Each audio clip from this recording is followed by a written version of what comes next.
Wow, সবাই কি সুন্দর বিয়ে করছে, দামি দামি শাড়ি কিনছে, আবার বড় বড় মেকআপ আর্টিস্টদের থেকে মেকআপও করছে, উপর থেকে এত সোনা দানাও পাচ্ছে। আমিও বিয়ে করব। বলছি যে টুকটুকির জন্য একটা ভালো সম্বন্ধ এসেছে, কি করবে? ভালো সম্বন্ধ এসে কি লাভ? তোমার মেয়ে যা কান্নাকাটি শুরু করে। আমি আর কান্নাকাটি করব না। মানে আমি বিয়ে করার জন্য রাজি, তোমরা যার সাথে আমার বিয়ে দেবে আমি তাকেই বিয়ে করব। এ তো তাহলে খুশির খবর। এই তুমি দাঁড়াও, তুই হুট করে বিয়ের জন্য রাজি হয়ে গেলি যে? কারণ আমি আর তোমাদের টেনশন দিতে চাই না। তুই আবার কবে থেকে আমাদের এত চিন্তা করতে লাগলি? তুমি বেশি প্রশ্ন করলে কিন্তু আমার মুড ঘুরে যেতে পারে, তখন আবার কিছু বলো না আমাকে। না না, তুই মুড ঘুরাস না, আমি ছেলের বাড়ির লোককে খবর দেই।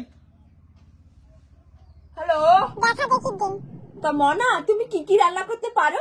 আমি সবকিছু রান্না করতে পারি, চাইনিজ, জাপানিজ। হ্যাঁ, তোমার মেয়ে কি পাগল হয়ে গেছে নাকি? ও তো সাধারণ জলটাও গরম করতে পারে না। আমার আপনার মেয়েকে খুব পছন্দ হয়েছে। আমি বলি কি মা, আর কি বলা বলি করবে, শাশুড়ি মার তো আমাকে পছন্দ হয়েই গেছে। তাহলে শুভ কাজে দেরি কিসের? এই মাসের শেষে ওদের বিয়েটা দিয়ে দেই।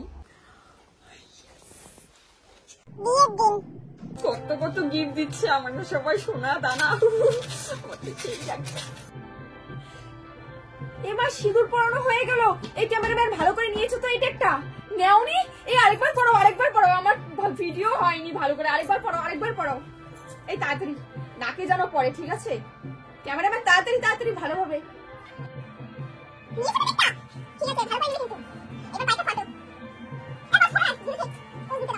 বিদায় তো সময় হয়ে গেল, এখনই মনে হয় বিদায় দিবে। একটু ভালোভাবে কাটতে হবে যেন ফটো ভিডিও ভালো আসে। মেকআপ আর্টিস্টকে তো এই জন্যই বলেছিলাম ওয়াটারপ্রুফ মেকআপ করিয়ে দিতে।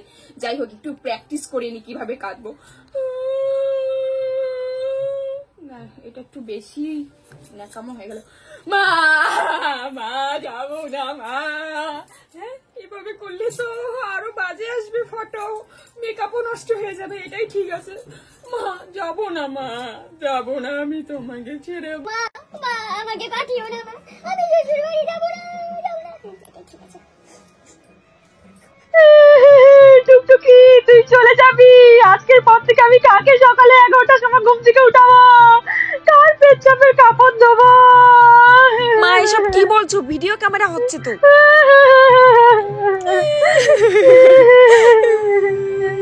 ক্যামেরাম্যান একটা ফটো নাও। নিয়েছো? এবার একটা ভিডিও। হয়েছে মা, আমি আসি, আমার দেরি হয়ে যাচ্ছে মা, আমি আসি। মা, হ্যালো মা, আমি আর শ্বশুর বাড়িতে থাকবো না মা, আমার আর ভালো লাগছে না। এখানে সবাই আমাকে দিয়ে কাজ করায়। শ্বশুর বাড়িতে গেলে তো কাজ করেই খেতে হবে, তোমাকে কে বসিয়ে বসিয়ে খাওয়াবে? আর তাছাড়া তুই বিয়ে করার জন্য পাগল হয়ে গেছিলি, আমরা তোকে কেউ জোর করে বিয়ে দেই নাই।